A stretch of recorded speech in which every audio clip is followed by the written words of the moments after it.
Before I introduce the introducer, I would just like to say thank you, Jim. Jim's a big part of the group of Shepard of the Hills here. He's extremely humble servant to this group and to AA, and I'm sure he's got a great story. I've got to know him inside and outside of this room, and it's been a privilege. So I'll let Will come up and give a more formal introduction. I don't know much better than you. I'm Slow Will, a grateful recovered alcoholic, and Shepard of the Hills is my home group at this time in my life, and my sobriety date is January 1st, 1980. And I've known Jim since he walked through the doors of Alcoholics Anonymous in here, and I got to give him his first 24-hour chip, and it's been a privilege to see him coming back and forth for the last 2 years, almost 2 years now, and I look forward to being here to give him his 2-year medallion, and it's a privilege that I get just by sitting in there and seeing people come in, and I've watched the growth in Jim over the last 2 years, and I sent him a picture today because I went over to my son's house in Rockaway Beach area, down where all the bad neighborhood is over there, and there's this 73 Dodge Charger parked in this guy's front yard. It's got about 16 different colors on it and different fenders, and the tail lights are hanging off of it and stuff like that. And I looked at that and I took a picture of it and I sent it to him and I said, Jim, I found a picture of you from when you were new. And because if you knew Jim when he came through the doors of Alcoholics Anonymous here, and you look at what he drives now and what he does for the club now, totally different person. I was blessed, when he called me up and he says, dude, will you introduce me? And I says, yeah, because I really don't know him all that well. I trust him with my life, I trust him with my car, and I trust him with my sobriety. Because I know that he's not going to do anything to me that's going to cause me to want to go out and drink or use. Because I have faith in him and I trust in him, and it's just a pleasure knowing you, dude. So I'm going to let you get up here and tell your story. All right. Thank you. Hi, guys. I'm Jim, alcoholic. Sober date September 17th, 2023. Had to think on that. Thank you all for coming. You don't know how much this means to me. I know we were supposed to kind of dress up for this and stuff. I tried some stuff on last night, and it just made me nervous. I felt like I was getting dressed to record, and I'm like, these are my friends. This is my family, So this is me. Jeans and T-shirt. That's me.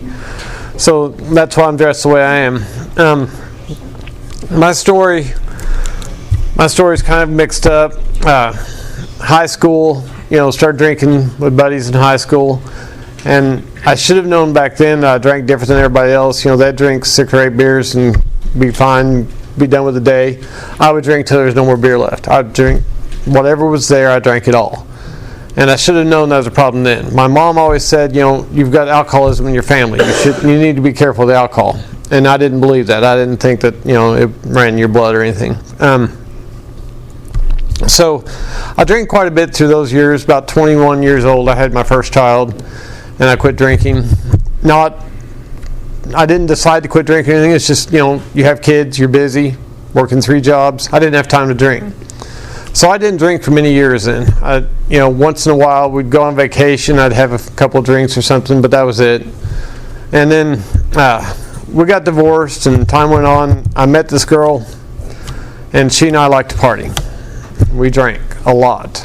And we were together about 10 years. And it went from having 3 or 4 drinks in the evening with her to drinking, a fifth or 2/5 of whiskey a day. And I did that for about 10 years. And that's what's led me to here. I got to the point to where I'd wake up in the morning, pass out on the couch, wake up in the morning, I'd be shaking, couldn't function, couldn't get up to go to the bathroom, so I'd have to have a shot, and I'd take a shot to be able to get legs under me to get to the bathroom. She got ill and ended up in a home, and I was left home alone.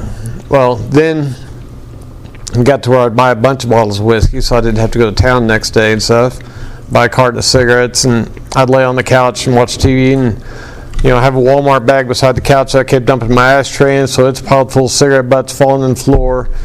Empty bottles of whiskey all over the table in front of me, piled up, and that was my life. And that was my life for about 4 years of that. Trips to the hospital, mom finding me passed out in the yard, thought I was dead.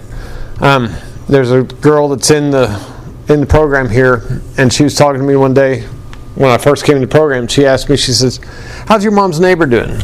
And I said, "What? My mom's neighbor?" She said, "Yeah." She said she had to take care of one of her neighbors that had a drinking problem.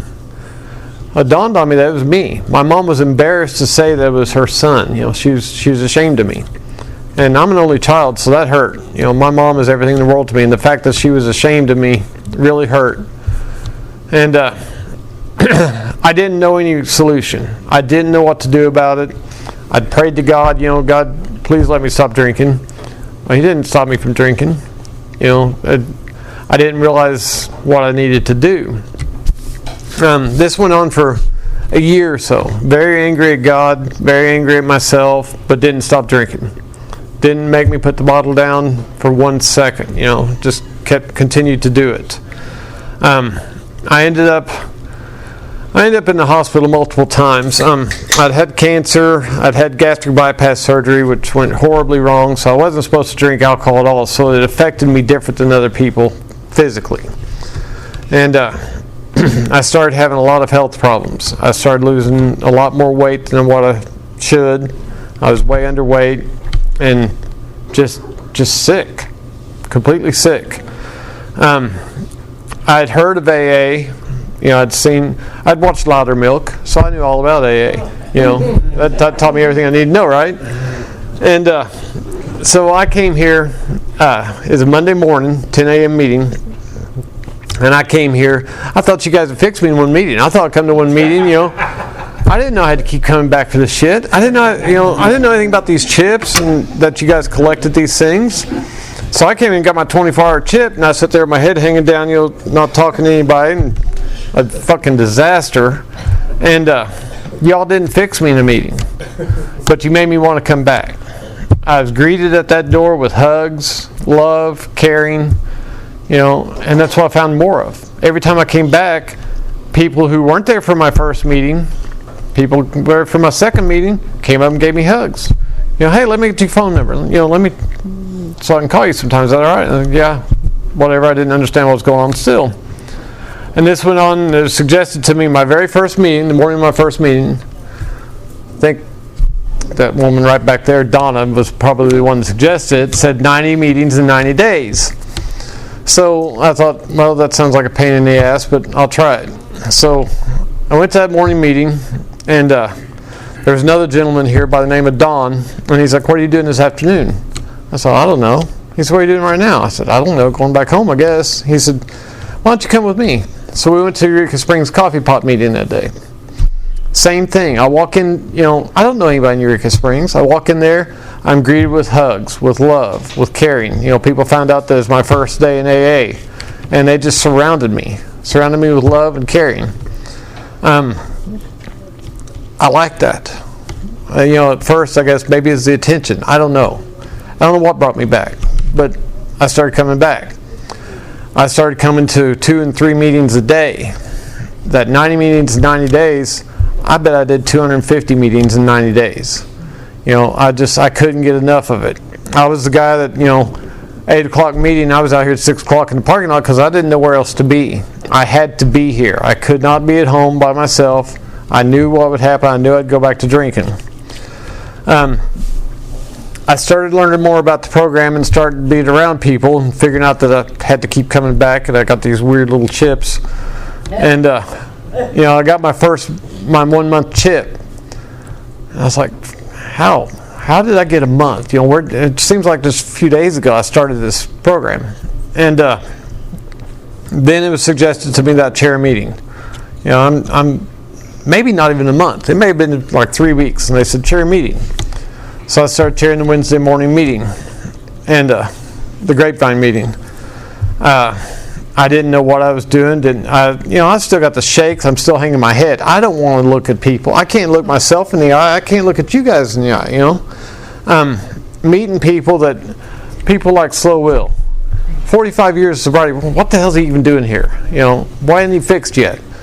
And the more I got to know you guys, the more I realized that he's not here for his sobriety as much as he's here for your sobriety, for you guys, for the fellowship. And I started learning that the newcomer was so important. I don't have that much time. I still feel like a newcomer. And it breaks my heart when I see people come in and get a 24-hour chip and don't come back. I'm going to name some names here, but Marcus. He came in, he wanted to collect white chips, I guess. He kept coming and collecting white chips from us. So finally he came over here one evening and he's like, yeah, I've been back out there. So we were joking around, and those who know me know I always have this tea in my hand. So I gave him a tea cap. I said, we're not wasting another chip on you, we'll give you a tea cap. I think you're still going on a tea cap, aren't you? Maybe. But, seeing him come back and seeing the growth in him, that's what feeds my soul. Seeing the newcomers coming here and getting sober and getting their life together, man, that just does it for me. I got to come back to see that. I don't think about coming here for my sobriety. Service work, helping with the car show and stuff like that, that's stuff that I absolutely love to do. And I don't think of that as service work because I enjoy it so much. I think of being here to talk to the newcomer, to be in the meetings and share a little bit in the meetings, and watching people's growth. That's service work. When you can help a fellow human being to have the life that we have, man, that's just everything in the world. I've seen a lot of people come and go, and it's like I said, it's heartbreaking to see that happen. I hope they find their ways back in these rooms, and we're all part of that. We share this message and we talk to those people and we try to get them back in the rooms. That's, to me, that's a very important part of AA, probably the most important part, other than, not drinking. That's helpful too. And I get to see a lot of that coming to this club. This club has a lot of newcomers comes in here, and it's really nice to see that. I see them come in, and some of them, you guys know how it is. Some of them come in, you're like, oh man, that guy's a mess. And I realized that was me. I was sick as could be. I couldn't function throughout the day.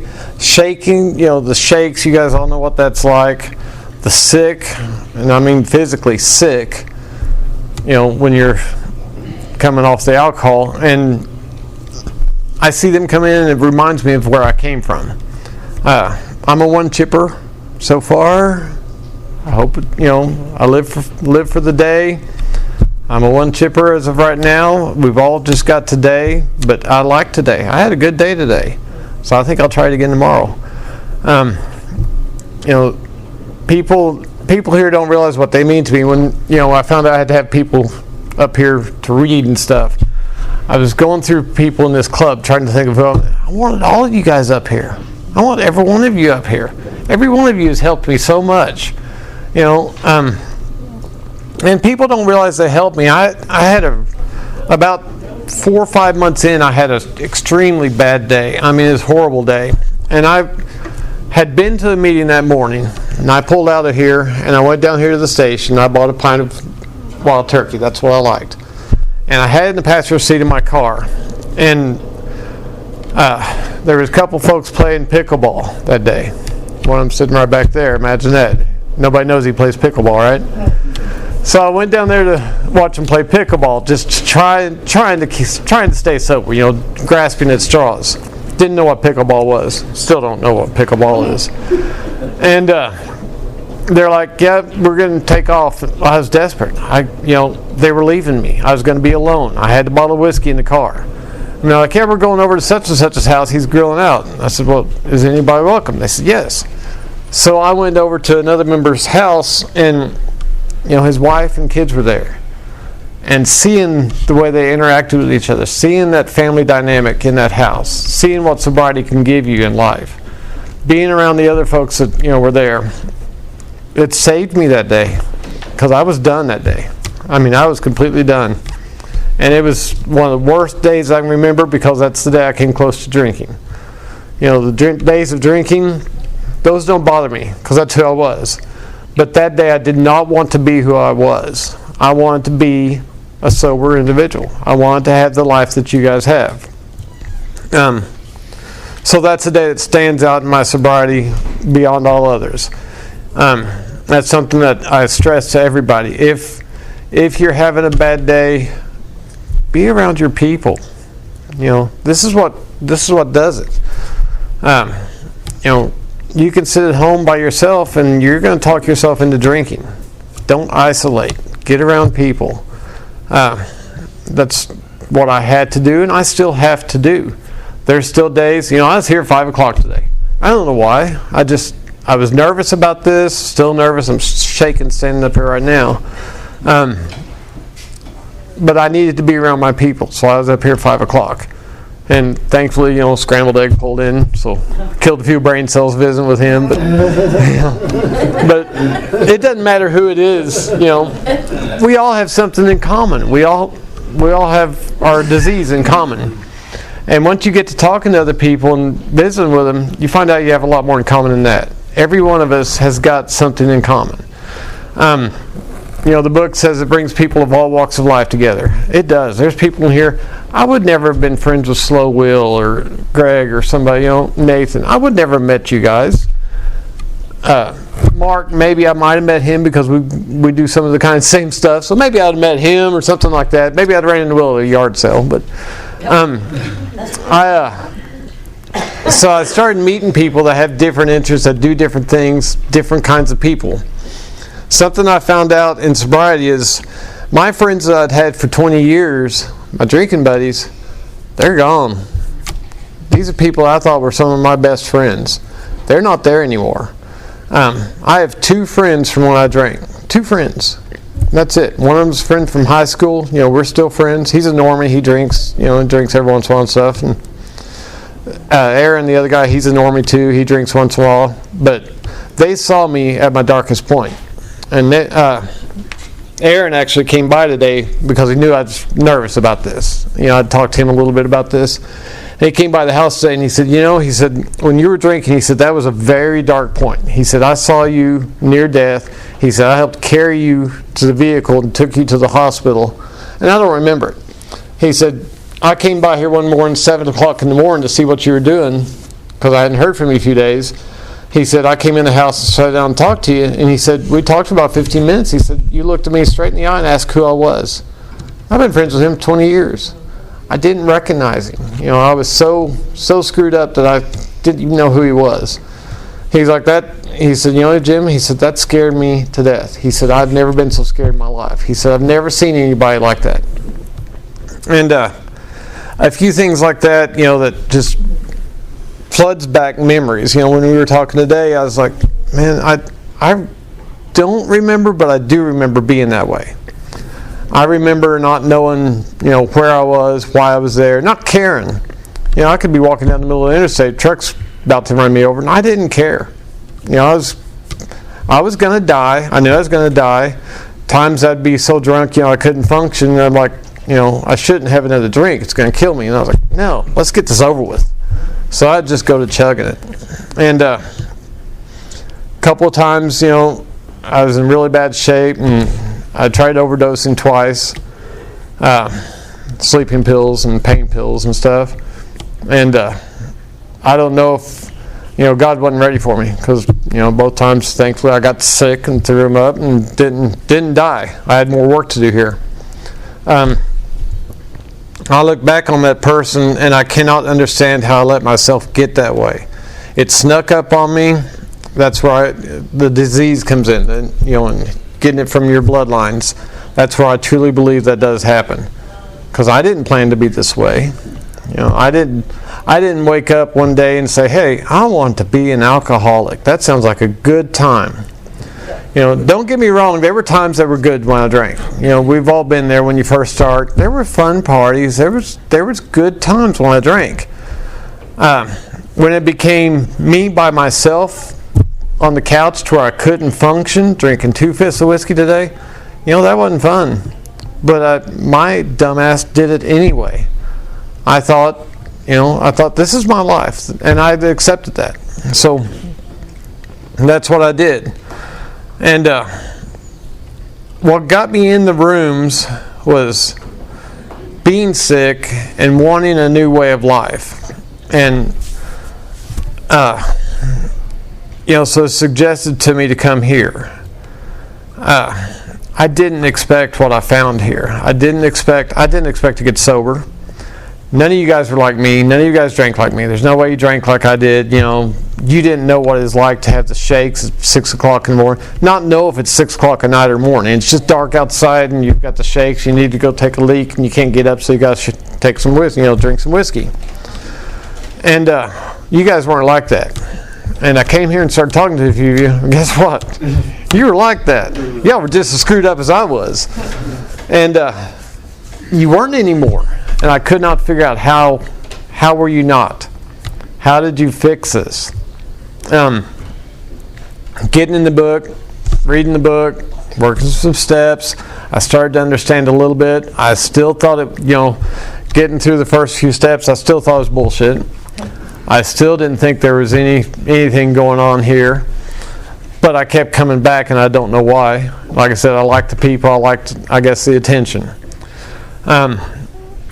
When it started turning around for me, I've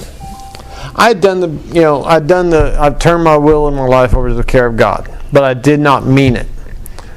And I was sitting at home and I was reading a little bit, and I got down on my knees and I prayed and I said, God, take this desire away from me. I turn my life over to you. Just whatever you want me to do. If you want me to go back to drinking, hey, let's go get some whiskey and let's go back to drinking. Let's just give up on life. Do whatever. And that was the day it changed for me. That was the day that I got the desire to not drink. That was the day that I saw that there was a better life for me, that I didn't have to be that person on the couch drunk. One of the first things I did, I got up, there was still stuff in my house, still alcohol, still bottles. I collected bottles, I call it collect. I was too lazy to throw empty bottles away, probably put them on top of the cabinets around the kitchen. I started bagging that stuff up, throwing it away, get it all out of the house.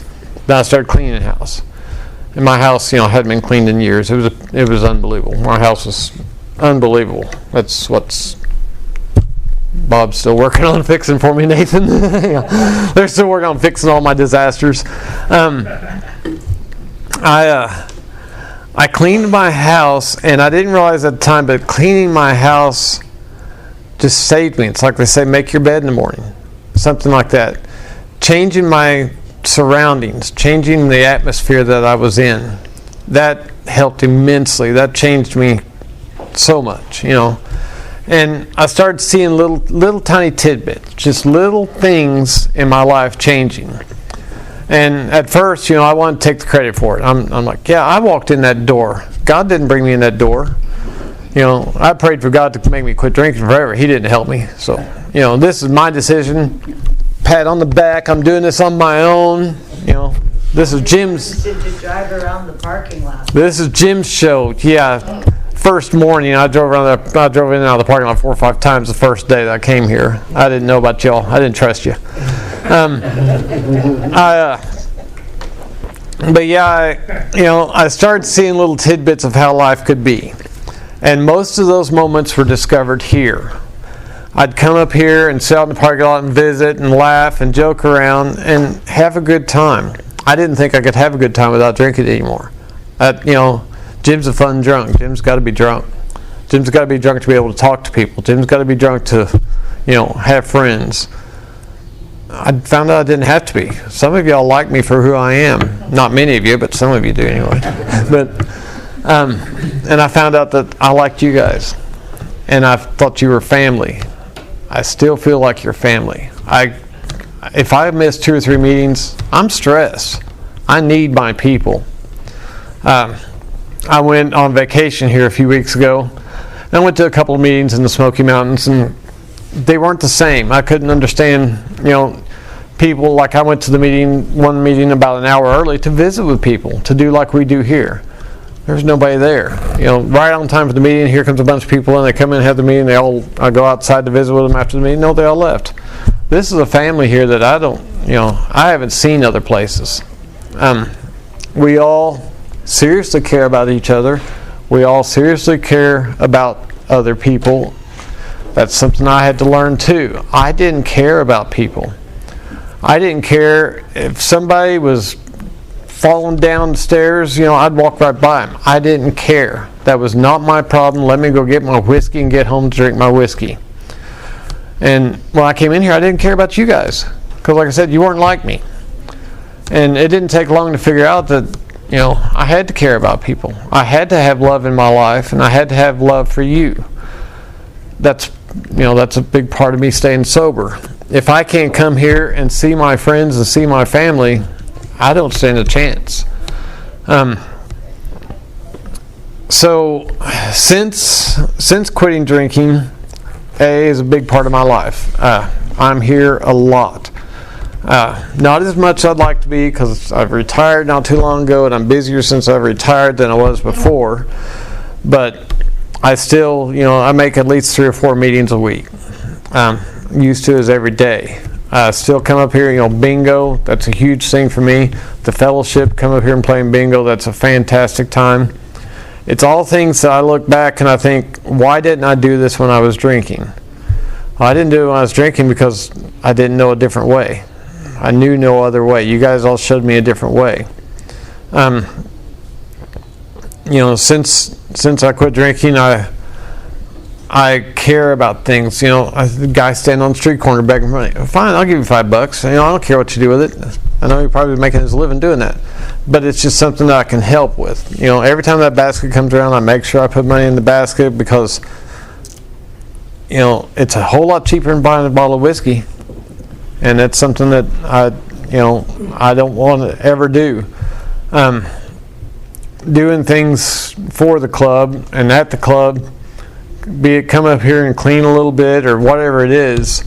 I've came up here and Julie and I cleaned the club one time. That was awesome. It was a great time.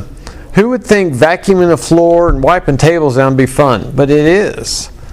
Who would think that coming up here and sitting with a bunch of alcoholics would be fun? But it is. Like I said, we all have a story to share, and everybody's story is different, but it's all the same. It's, also. You see people come in, and I'm sure a lot of them have the same feeling. That they're, you guys aren't like me. You didn't drink like me.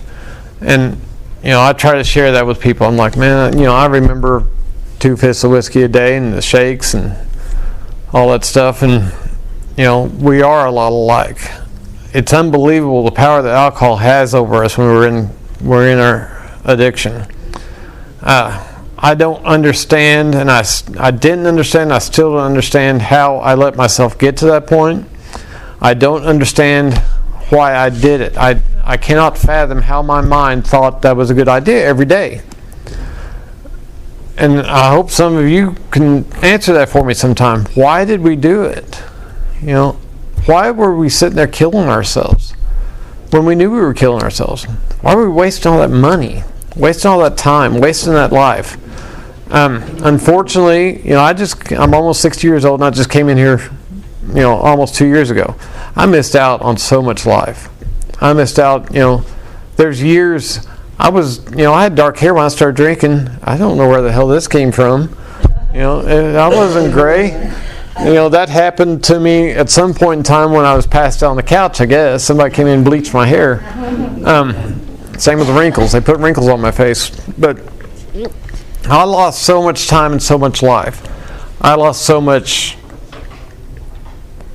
many things. I know things aren't that important, but, I lost everything I had for the most part for me. My bottom was different than everybody else's bottom. I still had a house. I still had a car. But my house was such a mess that, most people would have said it was unlivable. My car, was a piece of crap old Taurus. God, I hated that car. And I almost never drove it. I had a guy that lived with me, and he would go get my alcohol. Hey, can I use the car? Yeah, bring me a couple bottles of whiskey home. So I'd give him money, and he'd bring me whiskey home. So then I figured out I didn't have to go anywhere. I could stay home drunk all the time. I didn't have to drive. So I went probably, I'd say a good 3 to 4 months I can think of that I never walked out the door of my house. Seriously, never stepped onto the porch of my house. I was just in there. And that's when I knew it was really bad. That's when I knew I had to do something different with my life. I was a hopeless case. And for some reason, God brought me in these rooms. He hadn't given up on me when I'd given up on myself. When everybody had given up on me. My mother had given up on me. I can remember my mom calling me, wanting me to come up and do something for her, come carry groceries in or something. That's, my excuse was, I'm too sick. I wasn't sick. I was just drunk. I was sick, self-inflicted sick. And like I said, I'm an only child. My dad's gone. So it was just me and my mom. How many years did I just blow my mom off and not take care of my mom? That's not the kind of person I want to be. That's not the kind of person I am. But alcohol made me that person. It made me the kind of person that, God, if I was back around myself when I was drinking now, I'd kick my own ass. I was just so stupid. I couldn't get it through my head what life was like without alcohol. That's all I knew. Like I said, I still look back and I try to pinpoint the moment that it became a problem, and I can't. It was all fun. It was so much fun, having a good time, going to Eureka Springs, things like that. We had a great time until just all of a sudden I was stuck in the house. I don't know what point that I gave up on life so much that was the most important thing to me. Whenever it happened, it snuck up on me. I didn't know it, and it made me very sick. It made me physically sick. It made me mentally sick. I didn't think there was any hope to recover from that. I thought I was always going to be that sick individual. I thought I was always going to be the person who didn't care about people. I thought I was always going to be the person who, used people, took advantage of people. And coming in here, going through this program, has made me discover that I can be helpful. I can be of use to this world.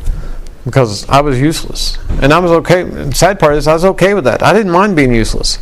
Leave me alone, leave me on my couch, let me just sit here and drink and rot in peace. And thankfully there were a couple people who wouldn't let me do that pushed me to come see you guys. Once I got in here, you guys kept pushing me to come back and see you. So I kept coming back and seeing y'all.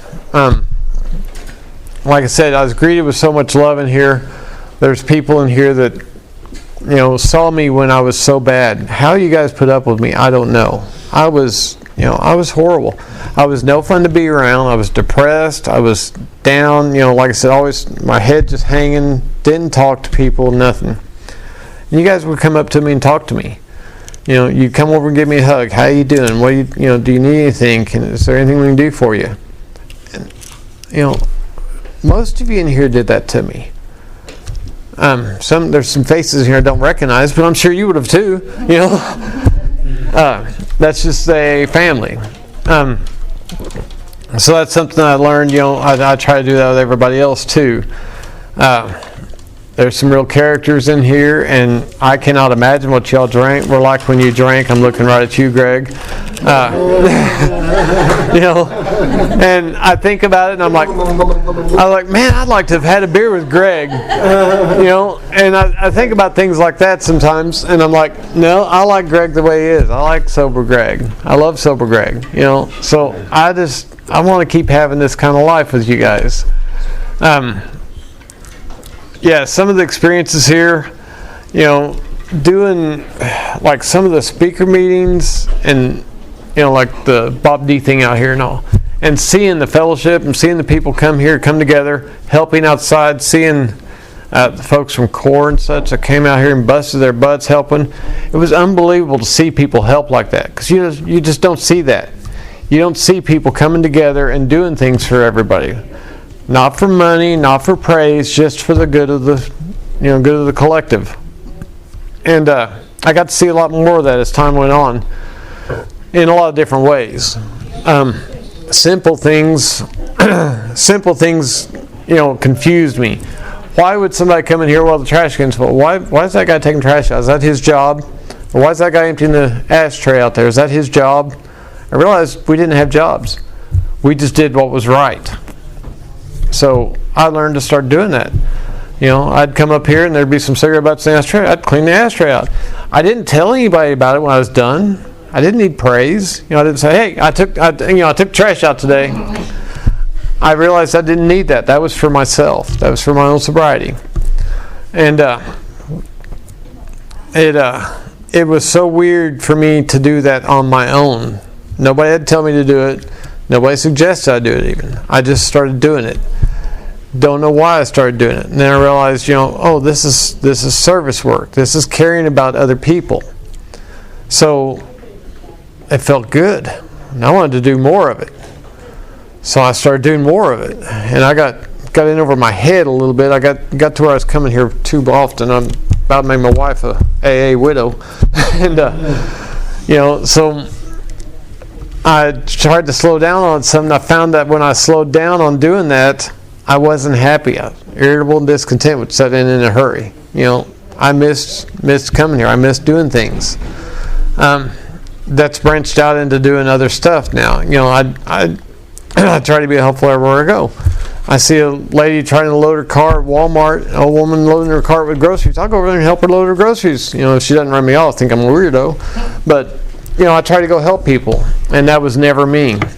That's benefits like that are things that they don't tell you when you come into AA. They don't tell you that you're just going to be a better human being all around.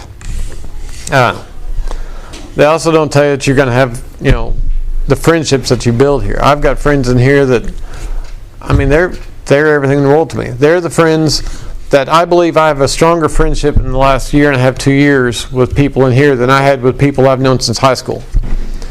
And I've seen that. I've seen proof of that. Like I said, when I quit drinking, all my friends were gone. So I've seen proof of that in action. Shepard Hills is my home group. I've gone to other meetings. I feel at home here. This place was always comfortable for me. I went to, quite a few other meetings in the area and had a great time. Some fantastic meetings. I just can't get myself to go back to them. I automatically come here. This is my home away from home. I get in my car comes here. I don't know why. This is just where I end up. I find myself, I'll be driving, I'll go to Walmart or something in the middle of the day. I find myself noon, I'll come into the club here to see if anybody's here, hang out and visit for a little bit. 9 times out of 10, there's somebody here. It's weird. You guys all, we all have the same mindset. We like our home and we want to be home. So we come back here.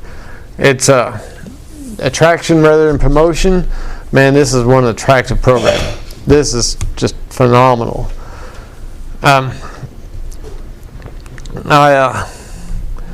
was nervous as could be about doing this. I'm still nervous, but I felt like I needed to. I came to a speaker meeting a couple of months ago, and the gentleman that spoke, he just, I had never thought about speaking. I was absolutely against it. And he spoke, and he was so good. He just moved me. He touched my heart. And I talked to Trish a few days later. I was like, hey, I need to speak. I need to be here. And Trish was kind enough to work me in, because I know all you guys are volunteering to speak. I know y'all want to do this. So she was kind enough to work me in. And, then talking to the people about about reading and such, I was nervous as could be. I was trying to pick people. Like I said, I wanted you all up here. And I asked kind of a strange collection of people, I think, but they're some of the people that are always here. They're people that I know have sobriety, rock solid sobriety. And they're people if any of you guys ever need to talk to. All these guys are up here, man, talk to them. They know what's going on. They're good people. Everybody in this program is good people. I'd initially asked Jillian to read for me. Sorry. And that's because she's just fantastic. She's such a sweet lady. And we chatted back and forth. And we're like, well, it's always usually kind of the guys doing the thing for the guys and girls are doing the thing for the girls. And so I asked Trish, I said, is that a rule? She's like, no. She said, I don't think that's a rule. She said, you can have her speak. And we decided not to rock the boat, so we put that on the side. But, she was willing to do it, but like I said, we didn't want to rock the boat because we don't want to screw up anything in AA. We don't want to hurt our home. So, but yeah, you guys, every one of you, I love you guys so much. I think of my life without you, and I don't want that. I don't want a life without this club. I don't want a life without you guys. I've got to know a lot of you outside these rooms. You're the same people outside these rooms. You are good people. I mean, people that I can pick up the phone and call you and, hey, I need help moving the refrigerator, and guarantee you somebody will be there in an instant. Which I haven't done yet, but I might. Just wait. But, I know I can count on you guys to be there. Yeah, Sean's got a truck, if anybody else needs anything moved also. But that's the kind of things that I know I can count on from you guys. I couldn't count on that for anybody before. Just the simplest things. Coming to a meeting and everybody saying, hey, we're going bowling. Man, we had some fun times bowling. I kind of miss bowling. It'd be nice to get back to that. But I didn't know how to bowl without drinking. You're supposed to have beer when you bowl. I found out I can have a sweet tea over there at the bowling alley and have a lot of fun with my people. Wherever I go and find you guys, I have fun. I've never had a bad time in AA. I've never had a bad day in AA. The worst day in AA is the day that the newcomer doesn't come back. That's a bad day. Because they need to see this life. They need to know this life. I'm